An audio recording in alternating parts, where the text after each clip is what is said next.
방에서 써야 하는 속담이 뭐 10번 찍어 안 넘어가는 나무 없다 이런 말이 있는데 그만큼 이제 스토킹 범죄에 대해서 감각심을 많이 가지고 있어요. 결국 그게 이제 잘못 이해하기도 하겠지만 자기 범죄를 합리화하는 그런 변명으로 활용이 되니까 안 쓰는 게 좋죠. 사실 그 처음에 막 좋다고 따라다니는 사람이 스토커인지 아닌지 사실 판단하기가 조금 애매하긴 해요. 어떤 행동을 하면 스토킹이라고 볼 수 있나요? 근데 뭐 일단은 거부 의사를 밝혔는데도 계속 연락을 하는 것 자체가 스토킹에 이제 포함이 됩니다. 이제 돼요? 예. 내가 이제- 연락하지 마 했는데 하면 하는 것도 이제 포함이 되죠. 연락하지 마.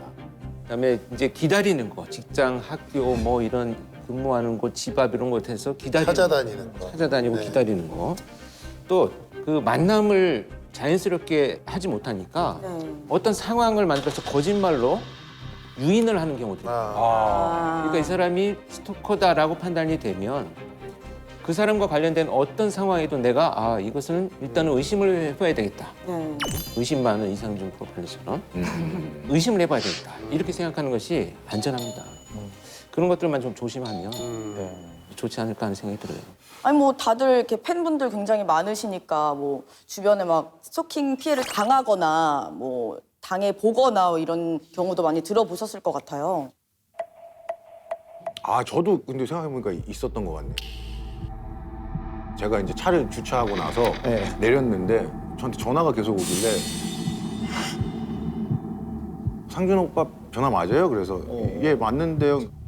차 빼달라고. 아니, 차 빼려는 게 아니라 차 빼려는 게 아니라 내가 주차하는 걸 보고 거기서 이제 제 번호를 따간 거예요.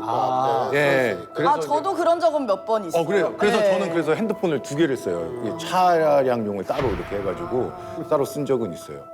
그래서 일부 지자체나 공동주택 같은 데는 그 안심콜이라고 해가지고 공동으로 쓰는 전화번호를 올려놓게 해서 개인정보가 유출 안 되도록 하는 제도가 있어요. 근데 사전 인터뷰에서 보니까 이상준 씨는 뭐 그냥 방향이 같아서 같이 걸어갔는데 의심을 받은 적이 있다고요? 근데 한 2번 있었습니다. 예, 방향이 그냥 같았는데 저 좋아하시는 거예요? 라고 이렇게 물어봐서 아니 저도 집이 이쪽입니다 라고 한 적이 있었습니다. 이런 거는 아니죠. 예. 그것도 죄가 있을 수 있죠. 제가 이사를 가요. 그것도 죄가 있을 수 있죠. 그럼 제가 이사를 가야 돼요. 그럼 제가 이사를 가야 됩니다. 저희 집도 진짜 거기였거든요. 그럼 제가 이사를 가야 되나요? 비슷한 케이스가 있는 게 이제 밤에 밤 늦은 시간에 이제 걸어가는데 앞에 여자분이 계세요. 아, 맞아. 근데 제가 워낙에 크잖아요, 키가. 휙 지나가는데 너무 놀라시더라고요. 그래가지고 저도 그다음부터는 저도 모르게 좀 멀리 이렇게 돌아서 갑니다. 글쎄요, 어찌됐건 우리 참 안타까운 게 그런 범죄자들 때문에 우리가 선량한 사람들이 서로 이렇게 배려를 해야 된다는 것도 좀 안타깝긴 합니다. 어쨌든 이 사건은 안타깝지만 스토커에 의해서 허무하게 정말 인생을 마감한 장래가 촉망되는 여배우의 사건이었죠.